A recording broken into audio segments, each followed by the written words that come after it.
사람이 삶을 살아가는 데 있어서 그 사람이 어떤 생각을 가지고 살아가느냐라고 하는 것은 대단히 중요한 문제이죠. 그 이유는 그 사람이 어떤 생각을 가지고 삶을 사느냐라고 하는 것이 그 사람의 삶을 좌우하기 때문입니다. 특히 그리스도인들에게는 더욱 중요하죠. 하나님 앞에서 어떤 생각을 가지고 살아가느냐라고 하는 것은 믿음의 결과를 만들어내기 때문인 것이죠.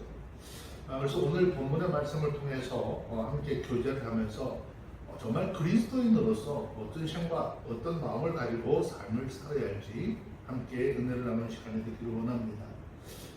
그리스도인들의 삶은요, 과거 지나간 삶보다는 현실의 삶을 더 중요하게 여겨야 합니다.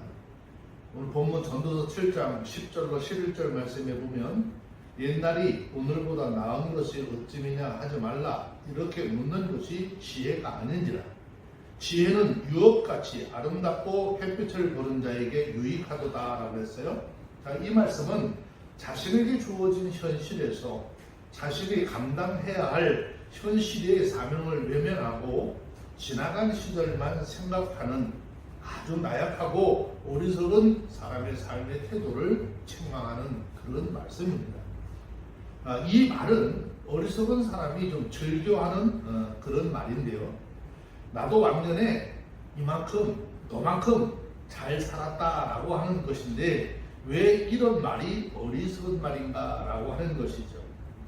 자, 옛날이 오늘보다 낫다라고 말하는 것은 자신의 삶이 갈수록 예전만 못하던 삶을 살았다는 것이죠. 그만큼 성실하게 최선을 다한 삶을 살지 못했다라고 하는 뜻이 되기 때문입니다. 자, 여기에 솔로몬이 이렇게 과거에 얽매여서 사는 삶을 지혜가 아닌 곧 어리석은 사람의 삶이라고 정의를 했습니다. 그런데 우리의 삶의 현실을 살펴보면 많은 사람들이 자신이 살아온 과거를 그리워하는 마음을 가지고 있습니다. 물론 현재의 삶이 각박하거나 외로울 때 또 행복했던 시절을 회상을 하거나 또 친구들, 가족들과 따뜻한 사랑을 주고받았던 그 시절을 회상하는 것은 사람에게 있어서 너무나 당연한 것이라고 할 수 있겠죠. 하지만 그것은 단순히 기억을 넘어서 너무 힘겨운 온대의 삶을 살아가며 그 어려움을 이겨나가는 데 있어서 때로 활력이 되기도 합니다. 그런데 여기 솔로몬이 말하는 과거에 대한 향수는 이러한 성격의 의미가 아니지요. 이것은 현재 상황에 대해서 좋지 않은 것만을 생각하고 반면에 과거의 기억에 대해서는 좋은 것만을 지나치게 미화시켜서 거기에 집착하는 것을 이야기하는 것입니다. 즉 자신의 삶 가운데 어려운 환경만을 생각하고 내가 현재 감당해야 될 사명을 무시하고 지나간 시절만을 생각하는 나약하고 어리석은 삶의 태도를 일컫는 말입니다. 막연히 자신의 삶의 과거를 떠올려서 자신의 삶을 돌아보니까 과거가 더 좋다라고 생각할 뿐이지 실제로 지나간 삶을 생각해 보면 과거에도 지금 당면한 삶의 현실이 어려운 만큼 큰 어려움이나 힘든 일이 존재했었다는 사실은 너무나도 자명하다는 것이죠. 그럼에도 과거에 대한 그런 잘못된 향수에 젖어서 현재의 고난과 고통을 외면할 뿐 아니라 현실에 대한 강한 거부감을 드러낸다라고 하는 것은 결코 지혜로운 자의 삶이라고 할 수 없는 것입니다. 이러한 어리석은 자의 삶의 태도를 보여주는 전형적인 실례가 바로 출애굽기와 민수기에 소개된 이스라엘 백성들의 삶을 통해서 확인할 수 있는 것이죠. 그들은 얼마 전까지만 해도 꿈조차 꾸지 못했던 애굽의 노예 생활에서 해방에 되는 자유를 체험하게 되었습니다. 그리고 하나님께서 그들에게 주시기로 약속하신 가나안 땅을 취하고자 그곳을 향하고 있었죠. 물론 광야의 생활이 얼마나 고되고 힘들었을까 우리는 이해하고 또 그렇게 생각을 하죠. 그러나 그들에게 분명한 꿈이 있었고 미래가 있었습니다. 곧 적과 꿀이 흐르는 약속의 땅을 바라보면서 믿음으로 행군하고 있었던 사람들이죠. 그럼에도 그들은 끊임없이 과거의 삶을 그리워하며 현실을 불평하기에 급급하였고 지도자 모세에게 끊임없이 대적하고 불순종했던 모습을 보여주었습니다. 민수기 11장 4절로 5절 말씀에 보면 심지어 그들은 광야에서 과거 애굽에서 한 번이나 먹었을까라고 하는 생선과 외와 부추와 수박과 파, 마늘 등을 입으로 떠올리면서 마치 그것들을 매일 통성하게 먹은 것처럼 말하였고 하나님 앞에 불평을 토로하기도 했습니다. 자, 이러한 그들의 말은 너무나 어처구니 없는 일이죠. 성경을 살펴보면 그들은 애굽에서 어떻게 살았습니까? 그들은 애굽에서 가장 고통스러운 노역들, 그야말로 고역이라 할 수 있는 여러 가지 일들을 강제로 감당하며 사는 그런 삶을 살았습니다. 여기에 더해 그들은 자기가 낳은 아들들을 자기 손으로 강물에 빠뜨려 죽여야 하는 그런 삶을 살아야 하기도 했어요. 차라리 짐승만도 못한 아주 비참한 삶을 살았죠. 그러한 삶에서 이제 자유함을 얻은 지금 이들이 말하는 이러한 불평은 그들을 구원하신 하나님에 대해서 너무 사악한 말이었고 그야말로 그들이 마땅히 취해야 할 태도 또 해야 할 말들이 무엇일까라는 것을 생각해 보게 합니다. 그것은 현재 광야 생활 중에 어려움과 공감이 있다 할지라도 과거에 결코 누릴 수 없는 자유를 베푸신 하나님, 현재에도 보호하시는 그리고 또 모든 필요한 것을 채우시는 하나님 앞에 감사하는 삶을 살아야 마땅해요. 그리고 앞으로 들어갈 적과 꿀이 흐르는 가나안 땅을 바라보면서 오늘의 어려움을 인내하고 더욱 힘차게 믿음의 행군을 계속해야 했습니다. 그렇다면 오늘을 살아가는 우리들의 삶의 자세는 어떨까요? 꼭 주어진 현실에 감사할 일들, 긍정적인 측면을 외면하고 어려운 일들, 부정적인 측면에만 눈을 고정시키고 불평과 원망, 그리고 후회와 탄식으로 삶을 살아가고 있지는 않느냐라는 것이죠. 만일 그렇다면 우리 모두는 오늘 말씀에서 솔로몬이 지적하는 것처럼 지혜롭지 못한 삶, 어리석고 약한 삶을 사는 것이죠. 그러므로 우리 모두 믿음 안에서 비록 내 삶의 현실이 힘들고 좀 어려울지라도 이 또한 하나님께서 우리들 각자에게 허락하신 믿음에 품기시고 더 복된 미래를 만들어 가도록 부여하신 재료로 받아들이시고 불평과 원망, 후회가 아닌 감사와 찬송 그리고 미래에 대한 소망으로 삼아 삶을 살아가는 하나님의 사람들이 다 되어주시기를 주의 이름으로 축원합니다. 이러한 삶을 사는 그리스도인들의 삶을 하나님 기쁘시게 받으시는 것이죠. 그리고 그 사람에게 더 복된 미래, 아름다운 내일을 선사해 주실 줄로 믿습니다. 자, 12절 말씀에 좀 내려가서 보시면은요, 지혜도 보호하는 것이 되고 돈도 보호하는 것이 되나 지식이 더욱 아름다움은 지혜는 지혜 얻은 자의 생명을 보존함이라 라고 그랬습니다. 자, 12절에는 지혜와 돈이 사람을 보호할 수는 있지만 돈의 가치보다 더 큰 지혜의 가치가 얼마나 더 소중한 것에 대한 말씀을 하고 있습니다. 즉 돈이나 지혜는 사람에게 있어서 자신을 보호하는 방패 수단이 되기는 하지만 시간적 의미를 살펴보면 돈의 가치는 일시적이고 불완전한 것이죠. 그래서 솔로몬은 인생의 여러 순간에 닥치는 위기 상황을 상정하면서 인생을 보다 효과적으로 보호해줄 수 있는 것은 물질이 아니라 지혜라는 사실을 밝히고 있는 것입니다. 사람들이 직장을 다니면서 돈을 벌 때 그 돈을 버는 대로 모두 사용할까요? 돈을 버는 대로 다 사용하지 않습니다. 왜냐? 그 돈이 당장 필요를 채우는데도 사용이 되어야 하지만 더 이상의 직장을 다닐 수 없거나 또 큰 돈을 사용해야 될 상황이 벌어질 수도 있기 때문에 어느 정도 일부는 모을 수밖에 없는 것이죠. 그래서 요즘 사람들은 돈을 저축하는 정도가 아니라 저축성 보험이나 적금을 들어서 정기적인 재산 청식과 더불어서 자신의 삶의 안정도 함께 도모하는 방법을 택하기도 하지. 또 그 외에 부동산 매입, 주식 투자 등 재테크를 통해서 돈을 더 벌리고자 궁리하는 고민도 하고 있는 것입니다. 그런데 이렇게 유용한 것이 돈이지만 이것이 우리 인생의 완전한 그늘이 될 수 없다라는 것입니다. 오히려 자신을 지켜주고 보호해주며 삶에 평안하고 평화롭게 할 것이라 모아둔 돈이 자기의 생명을 해치거나 또 불안과 강팍 그리고 불신과 의심의 삶을 살게 하는 경우가 많이 있기 때문이다라는 것이죠. 또 과도한 물질로 인해서 큰 죄에 빠지고 하나님을 떠나게 되는 일들도 많이 생겨나기 때문입니다. 그렇기 때문에 성경은 잠언 30장 8절로 9절 말씀에 보면 아굴이라고 하는 사람의 기도가 여기에 기록이 되어져 있어요.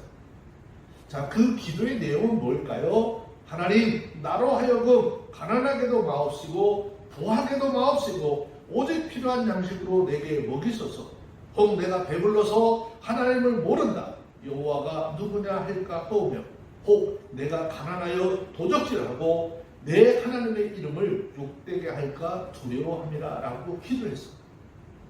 그러나 여기에 간과할 수 없는 한 가지는 지혜는 아무리 많이 가졌다 해서 생명의 위협을 느낀다거나 불안과 강팍, 불신과 의심에 사로잡히지 않을까요? 그렇다고 생명이 오가는 위험한 순간에 돈으로 불가능한 일들을 해결할 수 있을까요? 결론은 이것도 없다라는 것입니다. 그렇다면 여기에서 솔로몬이 말하는 지혜는 무엇을 의미하는 것일까요? 세상을 살아가는 데 있어서 필요한 여러 가지 효과적이고 가치 있는 결과를 만들어내는 방식이나 계기와 같은 것들을 포함될 수 있겠지만 지혜의 극치라고 말할 수 있는 하나님을 경외하는 삶이 여기서 말하는 지혜의 본질인 것이죠. 성경을 살펴보면 사망의 음침한 골짜기에서도 또 극한 풀무와 사자굴 속에서도 이러한 지혜를 소유함으로 자신의 생명을 보존했던 사람들을 만나볼 수 있는 것입니다. 그러므로 이 말씀을 대하는 오늘 저와 여러분들 돈보다 지혜를 얻기를 더욱 사모하시기를 주의 이름으로 축원합니다. 특별히 가장 큰 지혜라고 할 수 있는 하나님과 또 하나님께서 우리에게 베풀어 주신 사랑과 또 하나님을 경외하는 지혜를 소유하는 우리 모두가 되어주시길 바랍니다. 그럴 때 저와 여러분들은 하나님이 주시는 축복과 생명의 근원신 하나님의 돌보심 안에서 살아갈 수 있는 것입니다. 하나님을 경외함으로 세상의 물질을 얻을 수 있는 완전한 인생의 그늘 안에서 참 복되고 당당하고 의연한 삶을 살아가는 우리 모두가 되어주시기를 주의 이름으로 축원합니다. 그렇기 때문에 하나님의 섭리에 대한 피조물인 우리 인생들의 아주 유일한 자세는 하나님의 말씀에 순종하는 것밖에 없어요.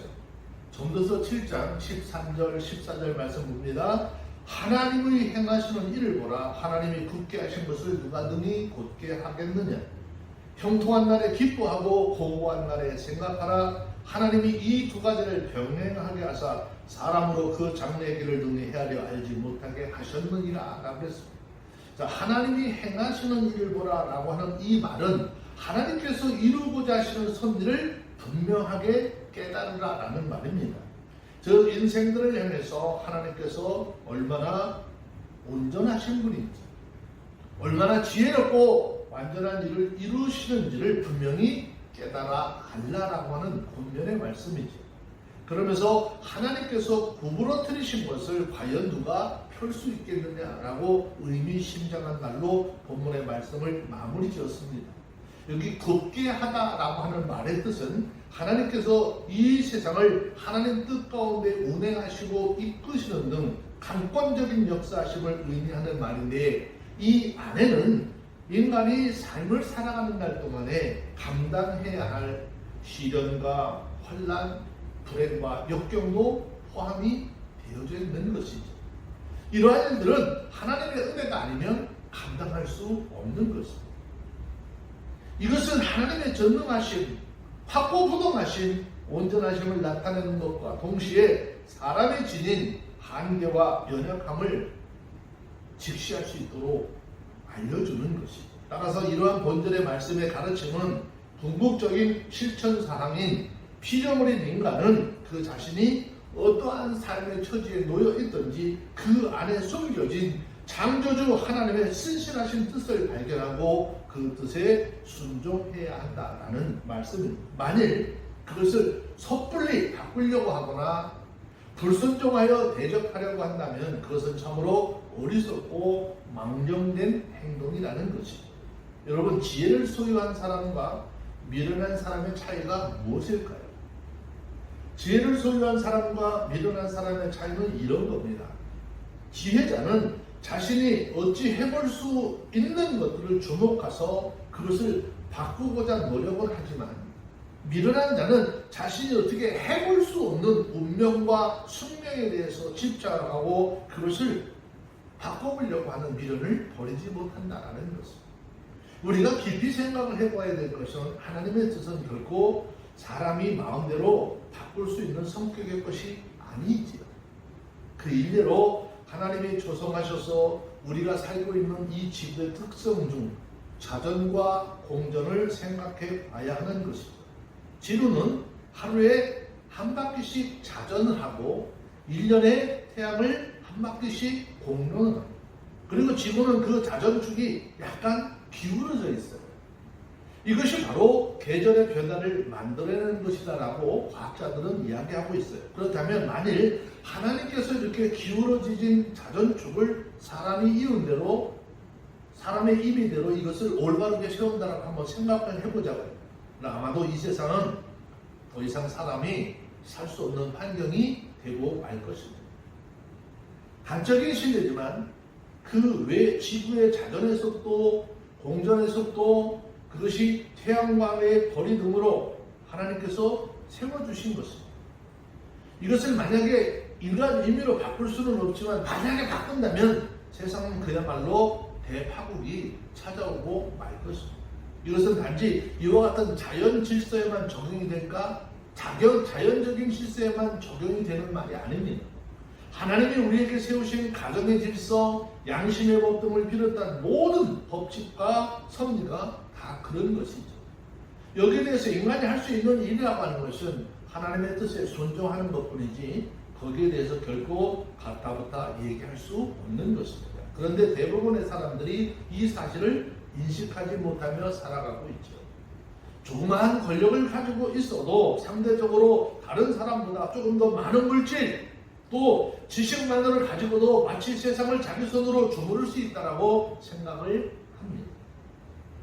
그들은 하나님의 뜻이나 하나님의 순리보다도 자기의 뜻을 고집하려고 또 영리라고 꺼리낌 없이 저지르는 그런 삶을 살죠. 그러나 이러한 행동이야말로 가장 어리석고 무가치하며 스스로를 파멸의 길로 몰아넣는다는 사실을 깨달아야 하는 것입니다. 그러므로 하나님의 뜻과 섭리를 밝히 분별할 수 있는 우리의 삶이 되어야 합니다. 하나님이 정하신 일, 하나님이 원하시는 일을 밝히 깨닫고 여기에 적극적으로 순종하고 복종해야 하는 것이죠. 설령 때로는 우리가 이해할 수 없고 납득이 되지 않는 그런 일이라 할지라도 하나님이 원하시는 바이면, 하나님이 계획하신 것이라면 믿음으로 순종해야 하는 것이죠. 그러면 그것은 결국 저와 여러분들에게 축복이 되고 생명이 되어서 우리의 삶에 하나님의 은혜로 채워주실 줄로 믿습니다. 그러므로 성도는 하나님의 공의로운 뿐만 아니라 세상의 모든 역사도 인식을 해야 합니다. 전도서 7장 14절 말씀해 보시면 형통한 날에 기뻐하고 통고한 날에 생각하라. 하나님이 이 두 가지를 병행하게 하사 사람으로 그 장래일을 능히 하려 알지 못하게 하셨느니라 그랬어요. 이게 자기의 의로운 중에 또 멸망하는 의인이라고 하는 이 두 가지 말씀에 대한 의미를 생각해 볼 수 있어야 합니다. 자, 그 하나는 예수님 시대의 바리새인들처럼 자기 스스로 어렵다라고 하는 생각을 함으로써 예수 그리스도의 의를 붙잡지 않은 사람과 욕과 같이 전혀 불의를 행하지 않았는데 이유 없이 멸망을 당하는 사람을 이야기합니다. 자, 그런데 이미 전도서 다른 곳에서 여러 번 이야기했던 것처럼 솔로몬이 이러한 말을 하는 가장 큰 이유는 세상을 헛되게 하는 수많은 부조리한 이 현실들을 말하고자 함에 있다라고 하는 것을 볼 때 이것은 욥과 같이 의로운 자가 이유 없이 멸망을 당하는 경우를 염두에 둔 말씀이라고 보는 것이 타당하죠. 물론 솔로몬은 성경에 기록된 것처럼 상선벌악 또 인과 응보 등을 지지해주는 많은 말씀을 기록을 해놓았고 또 우리에게 알려줬습니다. 또 그처럼 세상이 의롭고 바르게 세워지기를 소망하는 마음도 가지고 있었을 것을 압니다. 그래서 그는 의인이 잘되고 악인이 망할 것이라고 하는 율법의 말씀에 근거해서 악인들은 그들의 죄와 더불어 멸망하는 반면 의로운 자는 구원을 얻으며 생명을 누릴 것을 가르치기도 하였습니다. 그러나 그것은 단지 이론에 잡혀 사는 사람이 아니었습니다. 그는 세상의 부조리와 모순에 대해서도 직시하고 있었어요. 그는 또 이처럼 자신이 직면하는 부조리와 모순의 현실에 대해서 오늘 본문과 같이 그대로 직시하고 있었습니다. 이것은 이 말씀을 읽는 우리가 이 세상의 모순과 왜곡된 현실이 있는 그대로 볼 필요가 있다라고 하는 것을 역설하고 있는 것이죠. 단지 하나님의 의로우심만 보지 말고 세상의 어두운 단면도 함께 보아야 한다는 것이죠. 이러한 솔로몬의 관점은 우리 역시도 공유해야 하는 것이죠. 우리 역시도 의로우신 하나님의 공의로우신 하나님, 그를 섬기는 하나님의 사람들이지만 우리가 속한 이 세상에 대한 올바른 인식을 가지고 있어야 합니다. 그렇게 할 때 우리는 세상의 부조리함을 정확하게 비판하고 거기에 물들지 않을 수 있는 것이죠. 설령 불의한 일, 부조리한 일들을 우리의 삶에 닥친다 할지라도 원망하거나 불평하지 아니하고 거기에 휩쓸려 악을 자행하지 않을 수 있는 것이죠. 도리어 우리가 가진 또 다른 인식, 곧 의의 하나님을 바라보고 의를 지키며 살아가는 것이고 부조리와 불의를 개혁해 나가는 역할까지도 우리는 의연하게 수행할 수 있게 되는 것입니다. 그러므로 눈을 더 크게 뜨고 정확하게 분명하게 세상을 볼 수 있어야 합니다. 또 그 악한 세상 넘어 절대적인 의를 가지고 세상을 통치하시며 사람들의 범사를 지켜보시는 하나님을 또한 바라보고 여기에 대한 분명한 시각을 갖추고 하나님이 우리의 모든 삶, 이 땅의 모든 인간들의 삶을 일거수일투족을 다 지켜보고 있다는 이 사실을 잊어버리지 말아야 합니다. 이렇게 하면 우리는 아무리 불의한 세상, 불합리한 세상, 또 심지어 상식마저 통하지 않는 세상 가운데서도 하나님께서 우리에게 주신 의를 행하며 진리를 지키고 당당하게 하나님의 사람으로서 삶을 살아갈 수 있게 될 줄로 믿습니다. 그래서 우리는 하나님을 바라보고 하나님 주신 말씀을 따라 믿음으로 삶을 사는 우리 모두가 되어주시기를 주의 이름으로 축원합니다. 기도하겠습니다. 하나님 감사합니다. 주님 은혜 가운데 오늘도 참으로 신앙 안에서 믿음 안에서 어떤 생각을 가지고 사느냐 얼마나 중요한지 말씀을 통해서 귀한 것 깨닫게 하심을 감사합니다. 주의 뜻을 이루게 하여 주시고 세상이 아무리 불합리한다 할지라도 하나님의 의를 행하여 하나님의 사람으로서 이 세상에 빛과 소금의 직분을 감당하는 우리 모두가 되게 하여 주옵소서. 우리 구주 예수님의 이름으로 기도합니다. 아멘.